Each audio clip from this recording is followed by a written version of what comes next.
오늘 시간에는 시편 51편을 합격 공부해 보겠습니다. 시편 51편 1절. 오 하나님이여, 주의 인자하심으로 내게 긍휼을 베푸시며 주의 크신 긍휼로 내 범죄들을 주어 주소서.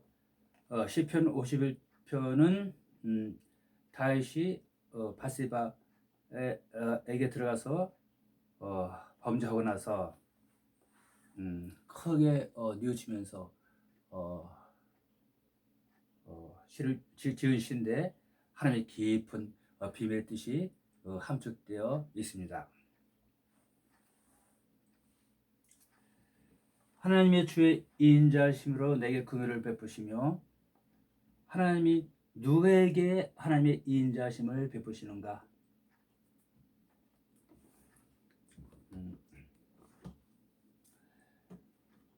이제 마태복음 13장 11절. 마태복음 13장 11절을 보면은 그분께서 그들에게 대답하여 이르시되, 아버지께서 하늘의 왕국의 신비들을 아는 것을 너희에게는 허락하셨으나 그들에게는 아니하셨나니. 하나님의 신비를 알도록 허락받은 사람이 있고 허락받지 않은 사람이 있다는 것이죠. 하나님의 인자와 긍휼이 모든 사람에게 오는 것이 아니고 하나님의 긍휼을 받는 사람이 따로 있다는 것입니다. 하나님의 인자하심을 받는 사람이 따로 있다는 것입니다. 이사야 29장 10절을 한번 보겠습니다. 이사야 29장 10절. 이사야 29장 10절.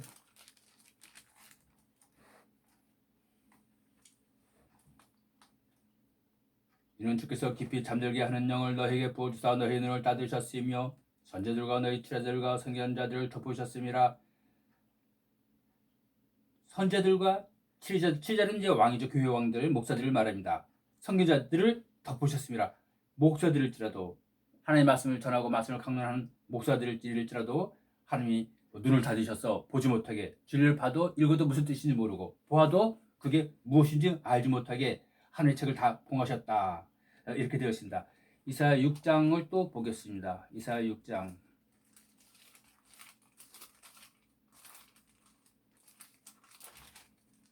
이사야 6장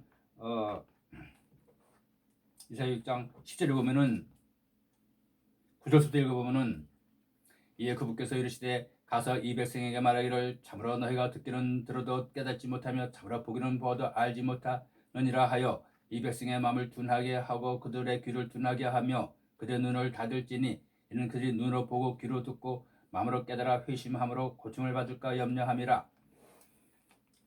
하나님이 모든 사람들이 하나님의 말씀을 듣고 고침을 받아서 다 천당 갈까 염려하고 그런답니다. 목사들은 이제 항상 상투적으로 하는 말이, 하나님은 당신을 사랑하십니다 그러죠. 하나님은 여러분들을 사랑하지 않습니다. 택함 받은 사람들이 진리를 깨닫고 눈이 열려서 진리를 깨닫고 돌아와서 구원받는 것입니다. 목사들이 거짓말을 하는 것이죠. 하나님이 여러분들을 사랑하십니다. 하나님은 여러분들을 사랑하지 않습니다. 요한복음 3장 16절.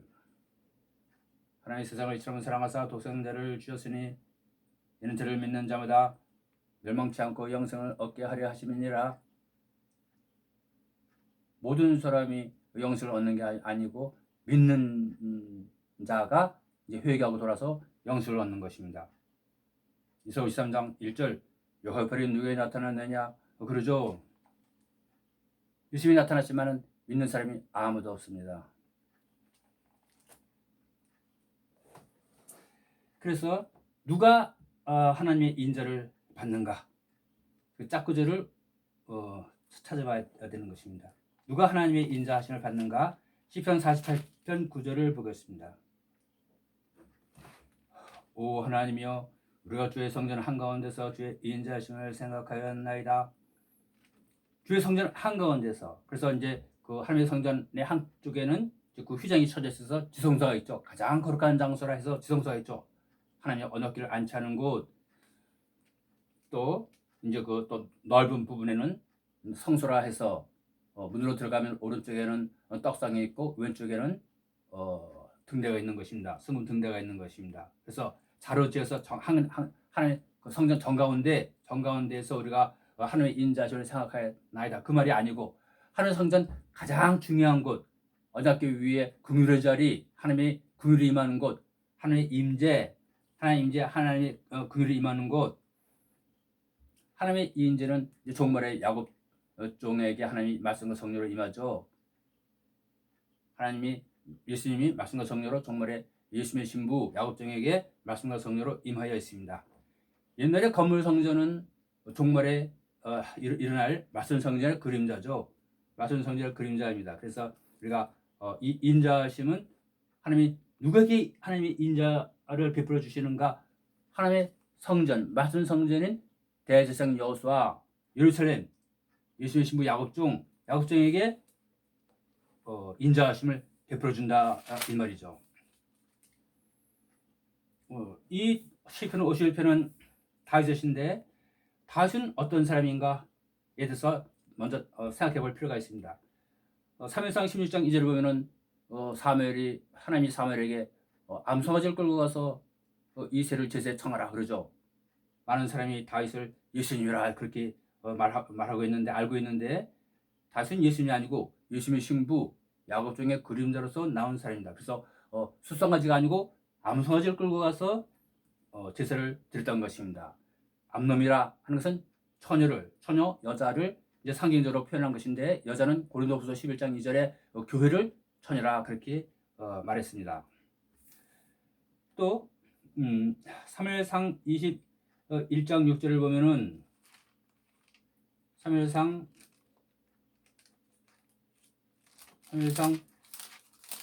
21장 6절을 보면은 1절 보면은 다윗이 노베 가서 제상 아히멜렉에게 이르니 아히멜렉이 다윗을 만나 들으려 하며 그에게 이르되 어찌하여 내가 홀로 있고 아무도 함께하지 아니하느냐 하니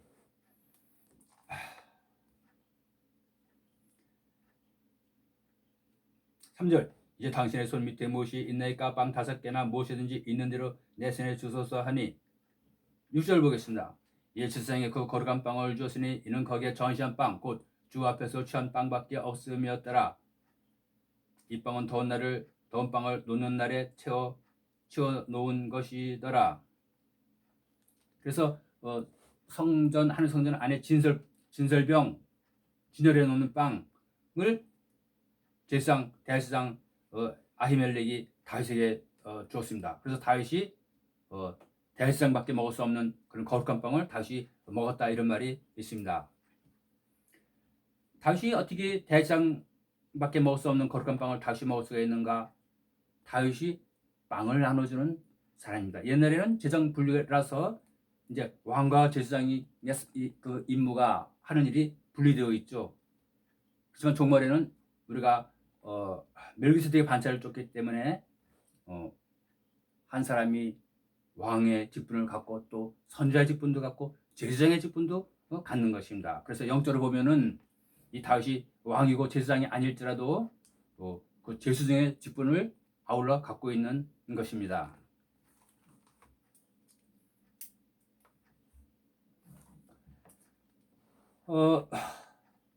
사무엘하 6장 19절을 보겠습니다. 사무엘하 6장 19절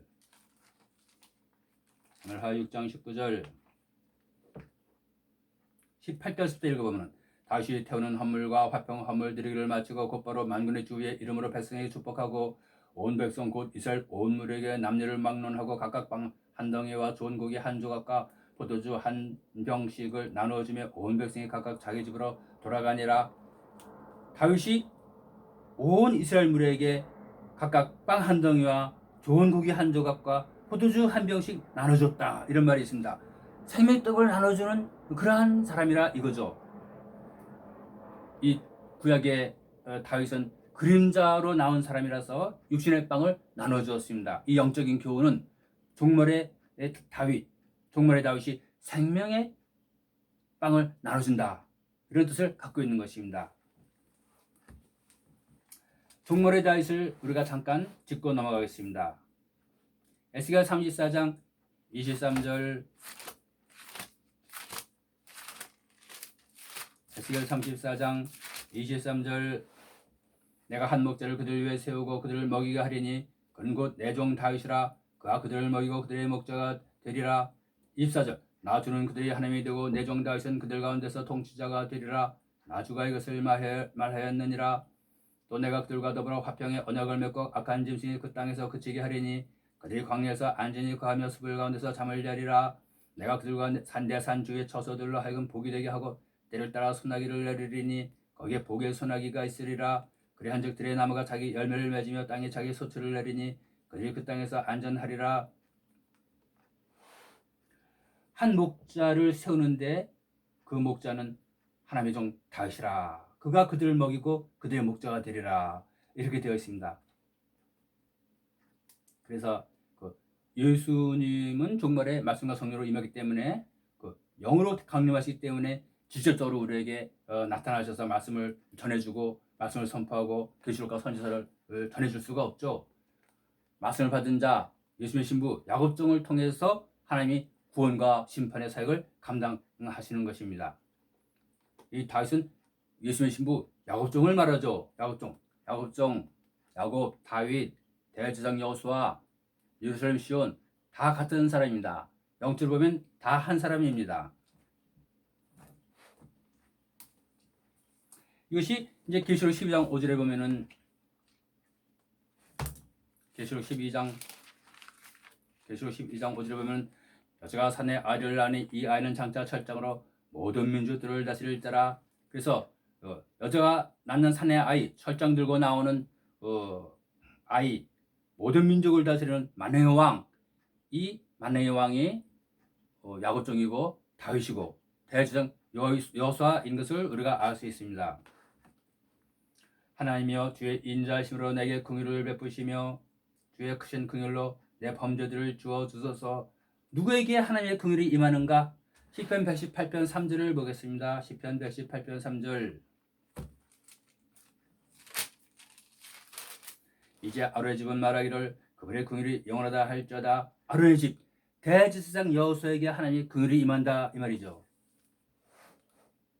대제사장 여호수아, 다윗, 야곱 다 같은 사람입니다. 이사야 14장 1절을 보겠습니다. 이사야 14장 1절. 주께서 야곱에게 긍휼을 베푸시며 여전히 이스라엘을 택하사 그들의 본 땅에 두시리니 다국인들이 그들과 연합하여 야곱의 집에 붙을 것이며. 하나님이 야곱에게 긍휼을 베풀어 주신다 이런 말이 기록되어 있습니다. 2절, 내 불법에서 나를 완전히 씻기시며 내 죄에서 나를 정결케 하소서.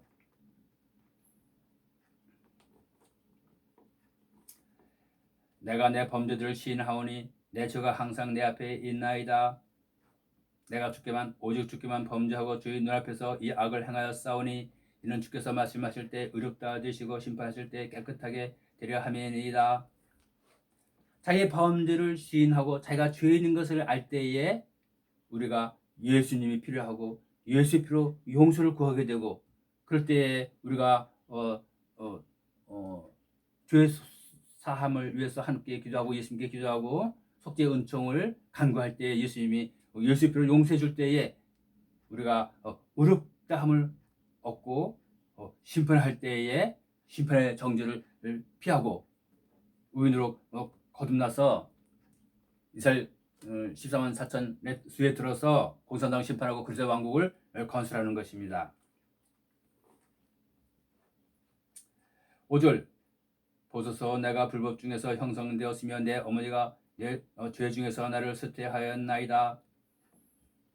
그래서 이제 가톨릭에서는 성모 마리아가 죄 없는 가운데 아기 예수를 잉태하였다 그러죠. 마리아의 무염시태, 근자에 나온 이제 마리아의 무염시태는 19세기 정도에 아주 근자에 나온 새로운 교리죠. 옛날에는 그런 마리아가 죄 없는 가운데 아기 예수를 낳았다 그런 교리가 없었습니다. 가톨릭은 시간이 갈수록 새로운 교리를 자꾸자꾸 만들어내죠. 또 우리가 먹는 떡이 입속에 들어가면은 예수님이 살로 변한다. 화초설은 1215년에 그 라테란 공회에서 나온 것입니다. 그 전에는 이 화초설이 없었어요. 우리가 먹는 떡이 입안에서 씹으면 예수님의 살로 변한다. 그런 화초설 교리가 없었어요.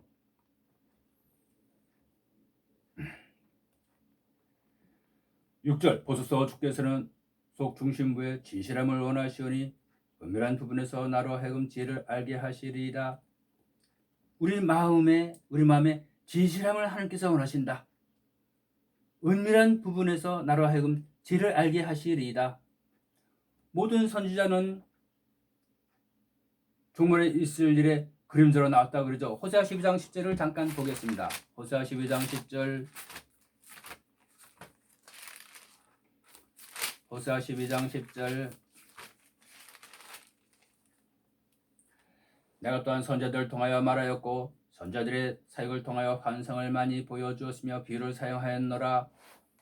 노아, 아브라함, 다니엘, 욥, 모세, 사무엘, 다윗, 솔로몬 모든 하나님의 종들이 종말에 일어날 일에 그 대표종의 심판주 야곱종, 대성 여호수아 그 야곱종의 그림자로 나왔다 이 말이죠. 그래서 이 은밀한 부분의 짝꿍들을 찾아보면은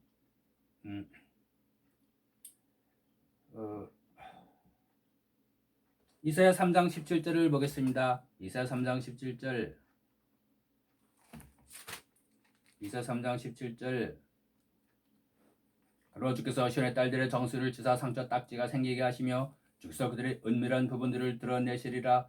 그들의 은밀한 부분, 부끄러운 곳, 하나님의 종의 그 부끄러운 그 성기를 말하는 것입니다. 부끄러운 부분, 부끄러운 곳, 은밀한 부분에서 나로 하여금 지혜를 알게 하시리이다. 은밀한 부분을 아는 것이 지혜라 이 말입니다. 그 지혜의 짝구절을 찾아봄으로써 우리가 더 이 문장이 무슨 뜻을 갖고 있는가에 대해서 더 자세히 알 수가 있습니다. 잠언 8장 33절을 보겠습니다. 잠언 8장 33절. 잠언 8장 33절. 훈계를 들으며 지혜를 얻으라. 그것을 거절하지 말라. 내 말을 들으며 날마다 내 성문에서 지켜보며 내 문설주에서 기다리는 자는 복이 있나니 누구든지 나를 찾는 자는 생명을 얻고 주의 은총을 얻을 것임이니라. 성문에서 지켜보며 문설주에서 기다리는 것이 복이 있는 것이며 그것이 곧 지혜다 이 말이죠. 근데 이 성문을 자꾸 찾아보면 부서진 성문이요 파멸된 성문인 것을 우리가 지난 시간에 공부했습니다. 그래서 욥기 38장 17에도 욥기 38장 17절을 보면은 욥기 38장 17절에 보면은 사망의 문들이 내게 열린 적이 있느냐? 네가 사망의 그들의 문들을 본 적이 있느냐? 욥의 자녀들도 다 죽고 재산도 다 날아가고 패가망신하고 욥 자신도 그렇게 악성 피부병에 들어서 그렇게 고생을 하고 이제 죽기 일보 직전입니다. 그렇게 모진 환난과 고통을 겪고 나서 하나님이 나타나셔서 하시는 말씀이 죽음의 문들이 내게 열린 적이 있느냐? 내가 사망의 그늘의 문들을 본 적이 있느냐? 그 깊은 비밀을 사랑하는 종에게 알려주려고 이런 비밀의 말씀을 알려주는 것입니다. 마찬가지로 다윗에게도 이제 그 하나님의 깊은 비밀을 여기서 알려주는 것이죠. 하나님의 지혜가 무엇인 줄 아느냐? 은밀한 부분을 아는 저점을 통과해서 이스라엘을 거듭나는 그 진리가 곧 하나님의 지혜다 이 말이죠. 7절 우슬초로 나를 정결케 하소서 내가 깨끗하게 되리이다. 나를 씻기소서 내가 눈보다 더 희게 되리이다. 8절 나로 하여금 기쁨과 즐거움의 소리를 듣게 하사 주께서 꺾으신 뼈들로 하여금 즐거워하게 하소서. 기쁨과 즐거움의 소리 예자구절을 찾아봄으로써 기쁨과 즐거움의 소리가 무슨 뜻을 갖고 있는가에 대해서 한번 알아보겠습니다. 예레미야 15장 16절을 보겠습니다. 예레미야 15장 16절.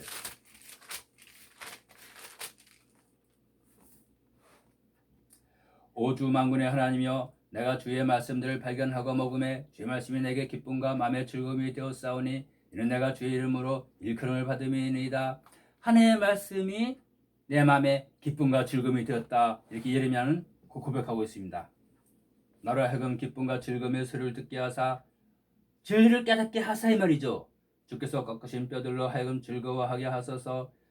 하나님이 우리들의 뼈를 꺾기 전에는 진리를 깨달을 수가 없고 그것이 자기에게 기쁨과 즐거움의 소리가 되어 자기도 구원받고 인류를 구원하는 그러한 역사가 일어나지가 않는다 이 말이죠.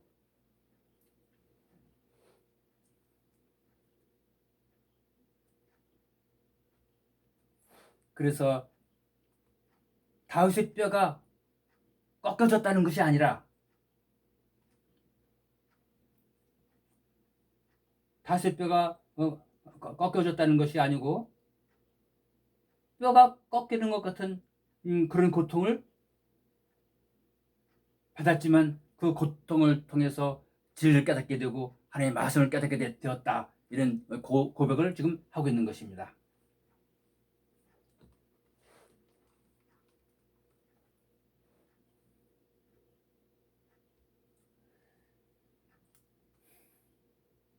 구절 주의 얼굴을 내 죄들에서 가리시고 내 모든 불법을 지워 주소서. 10절 오 하나님이여 내 안에 깨끗한 마음을 창조하시고 내 속에 정직한 영을 새롭게 하소서. 다윗이 이런 자기 사랑하는 부하, 유능한 부하, 자기보다 더 의로운 부하를 죽이고 남의 아내를 빼앗는 이런 죄를 짓지 않냐고 평탄한 삶을 살았다면 이런 깊은 진리를 깨달을 수가 없고 이런 깊은 진리의 실을 입 밖에 내어 하나님의 신으로 감화 감동을 받아서 입 밖에 내어 인류에게 전해줄 수가 없는 것입니다. 오 하나님이여 내 안에 깨끗한 마음을 창조하시고 내 속에 정직한 영을 새롭게 하소서. 깊은 통해와 그 슬픔 가운데서 깊이 회개하고 뉘우치는 가운데서 성령의 감화 감동을 받아서 이런 애절하고 간절한 그 뉘우침의 그 회개의 말들이 나오는 것입니다. 온 인류에게 필요한 것이 이 깨끗한 마음과 정직한 영인 것입니다. 11절 나를 주의 임재에서 쫓아내지 마시며 주의 거룩한 영을 내게서 거두지 마소서. 주의 임재, 무엇을 주의 임재라고 하는가? 하나님의 거룩한 영이 임하여 있는 것, 그것을 하나님의 임재라고 하는 것입니다. 내가 죄를 지었을지라도 하나님의 임재에서 나를 쫓아내지 마소서. 하나님의 거룩한 영을 내게서 거둬가지 마소서 하고 지금 탄원하고 있습니다. 12절 주의 구원의 기쁨을 내게 회복시켜 주시고 주의 자유로운 영으로 나를 붙드소서. 자유로운 영으로 나를 붙드소서. 하나님 나를 떠나가셔서 나를 자유롭게 하소서. 그것이 아니고 하나님의 자유로운 영으로 나를 붙들어 주시면 우리들이 진리 안에서 은혜 안에서 성령님의 은혜 안에서 우리가 자유를 누리는 것입니다. 요한복음 8장 32절을 보겠습니다. 요한복음 8장 32절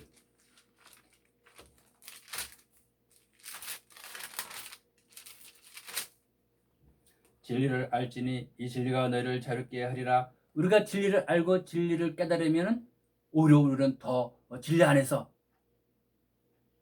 더 자유를 누리는 것입니다.